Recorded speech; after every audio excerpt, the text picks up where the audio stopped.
She announced it at my son's birthday party. In front of everyone I had known for 30 years, she stood up, tapped her wine glass, and said it was time for the family to think practically about the house. My house, the one I'd lived in since 1987. I didn't say anything right away.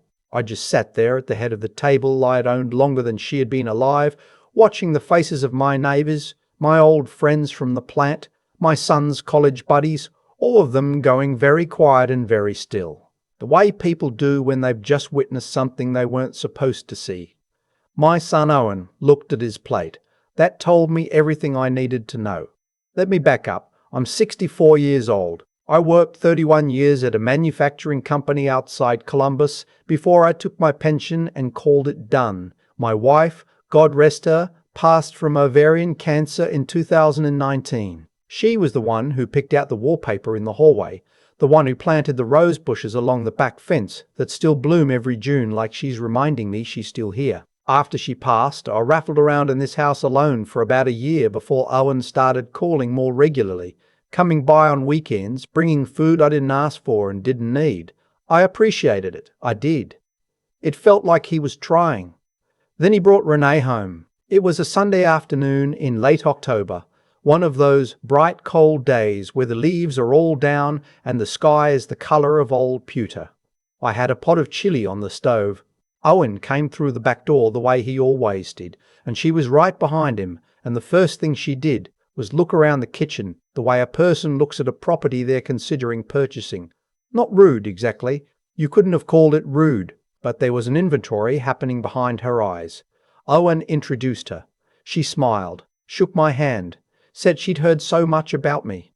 Her grip was confident, a little too practiced. She complimented the house, the woodwork, the ceiling height, the good bones, she called it. She was in real estate. I found that out within the first 10 minutes. We ate chili, we talked. She asked thoughtful questions and laughed in the right places. Owen watched her the whole evening like a man watching his favourite song being performed live for the first time. He was 36 years old and he looked 17. I liked her fine. I told myself that. I noticed things, but I told myself that was just an old man being protective, being suspicious for no reason.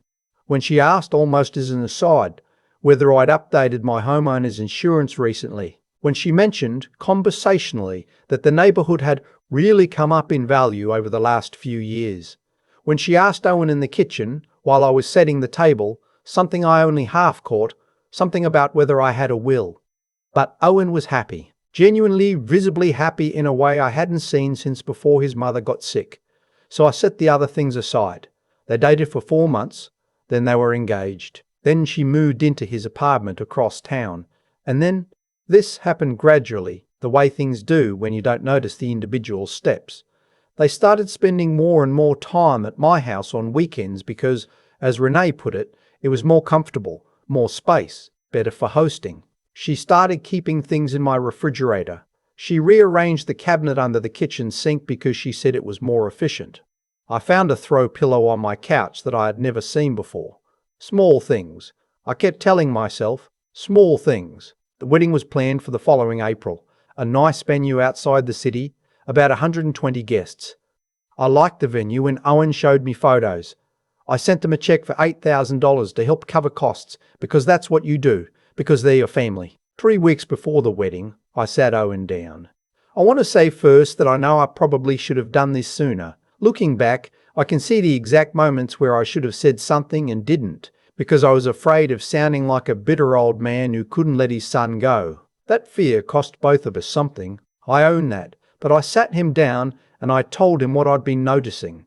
The questions about the house, the comments about the property value, the way she had started referring to my home in conversation as the family house, with a particular emphasis I couldn't quite put my finger on. The fact that she had, without asking me, given my address as their permanent address on a form for their joint bank account. I saw it on a piece of mail that came through my door by mistake. Owen listened. He was quiet for a long time. Then he said I was reading into things. He said Renee was just thoughtful, just a planner. He said she talked about real estate the way he talked about the Bengals. It was just her language. It didn't mean anything. He said carefully that he understood I was still grieving his mother, and that maybe it was making me see things. That last part landed hard, not because it was mean. Owen wasn't being mean, he genuinely believed it, but because I had asked myself the same question 100 times, lying awake at 3 in the morning, and I still didn't have a clean answer. I let it go. I told myself I'd let it go. The birthday party was his, not mine. I want to be clear about that. He turned 37 in late February, and Renee organised a dinner at my house because, as she said, it was the nicest space. I cooked pot roast, roasted vegetables, my wife spread pudding recipe for dessert. I bought good wine. I set the long table in the dining room that we only used for Thanksgiving and Christmas, and I put out the good dishes, the ones with the blue border that my wife had inherited from her own mother. There were 12 people around that table. Owen's 2 college friends and their wives, my neighbour Frank and his wife, Owen's cousin Patrice and her husband, and Renee's parents, who had driven up from Cincinnati, a first meeting for us, and I'd been looking forward to it, had even ironed my shirt. Dinner went well. The food was good. Renee's father was a talker, the warm, slightly loud kind, and he and Frank got into a long conversation about college football that filled the room. Renee was attentive to everyone, refilling glasses, laughing, touching Owen's shoulder. I watched her and thought, maybe I was wrong. Maybe this is fine. Then we got to dessert, and Renee stood up. She tapped her wine glass with her fork. People quieted. She smiled. That practiced smile, and she said she wanted to say something while everyone she loved was together. She said she wanted to start by thanking me for dinner, for always opening up this beautiful home. She gestured around the dining room, and then she said the exact words, because I have gone over them enough times that they are burned into me. She said that she and Owen had been talking, and they felt it was time for the family to have a real conversation about the future of this house, because with a baby on the way, they were going to need more space, and it didn't make sense for a house this size to be occupied by just one person. A baby on the way. I didn't know about a baby. Owen had not told me about a baby. I looked at my son. He was looking at the bread pudding. Renee kept going. She said she'd done some research, professionally as a real estate agent, and that if I were to sign the house over to them now, there were significant tax advantages compared to waiting for an inheritance transfer. She had consulted with someone, she said. It made more financial sense for everyone. She said all of this in the same pleasant tone you'd use to suggest switching cell phone carriers. The table was absolutely silent. I felt my face. I made sure it was calm. I had spent 31 years in a factory where losing your temper solved exactly nothing, and I was not going to lose it now, in my own dining room, over my wife's good dishes. I said, that's something we'd have to discuss privately. Renee smiled and said, of course. Of course. She just wanted to put it on the table while people were together, so everyone understood what they were thinking. She sat down. The conversation did not recover. Renee's father said something about the bread pudding. Frank's wife asked Patrice something about her job. Owen finally looked up from his plate, and he looked at me, and I cannot fully describe what was in his expression, except to say that it was complicated, and it included something that looked a lot like relief, like this had been weighing on him, like he was glad it was finally out. That was what hurt most. Not Renee. Renee was who she was. It was Owen. Guests started leaving around 9. I shook hands and said good night and smiled and waited. Frank was last to go. He stopped in the doorway, put his hand on my arm and said quietly, "You okay?" I told him I was fine. He didn't look convinced. When it was just the 3 of us, I told Owen and Renee I was tired and I needed them to go home. Renee started to say something about the dishes. I said I'd handle the dishes. They left. I stood in my kitchen for a while. I looked at the cabinet under the sink that she had rearranged. I looked at her throw pillow on my couch. I looked at the rose bushes out back, barely visible through the window in the dark. Then I picked up the phone and called my attorney. His name is Martin Coyle. I've known him for 22 years. He did our wills after Owen was born, handled the refinance in 2011, helped settle my wife's estate. He's a plain-spoken man who gets to the point, which is why I've stayed with him this long. He didn't answer that night. It was past 10, so I left him a voicemail.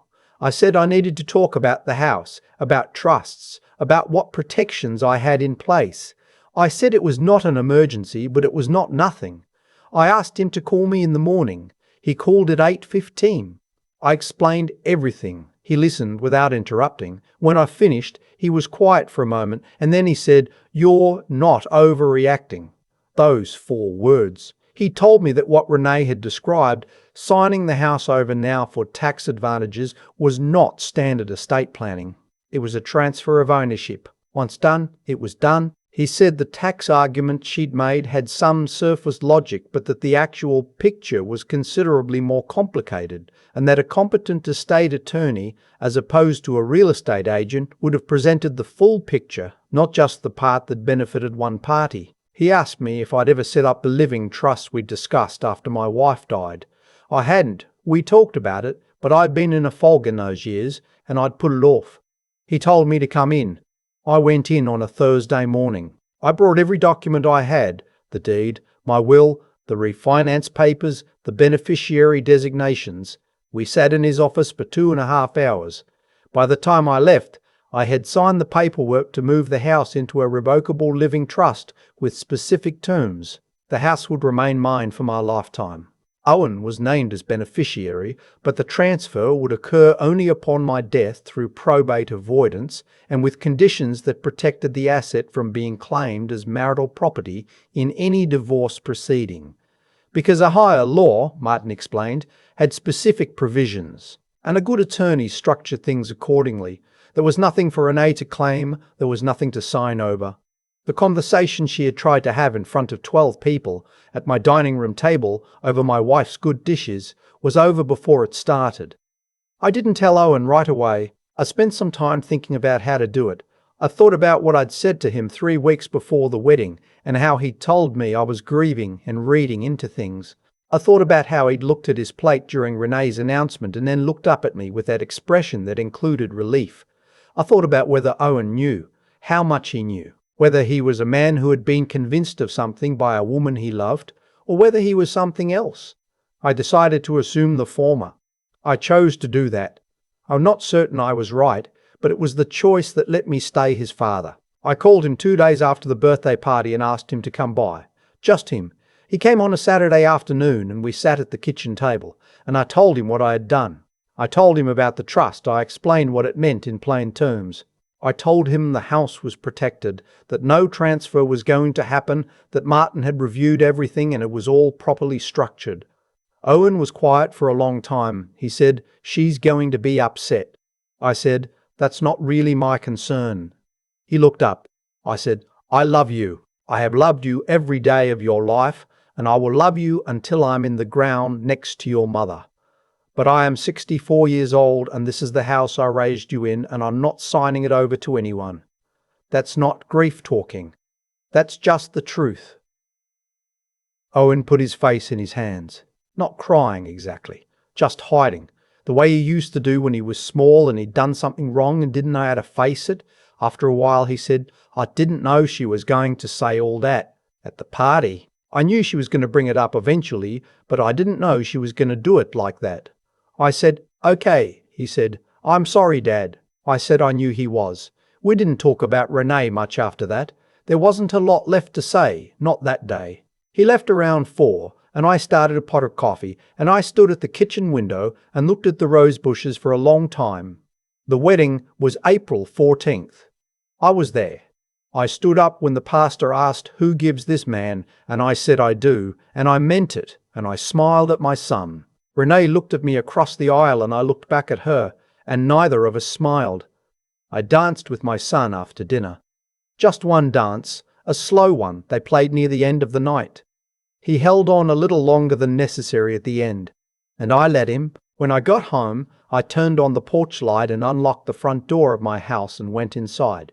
I put my keys on the hook where I have always put my keys.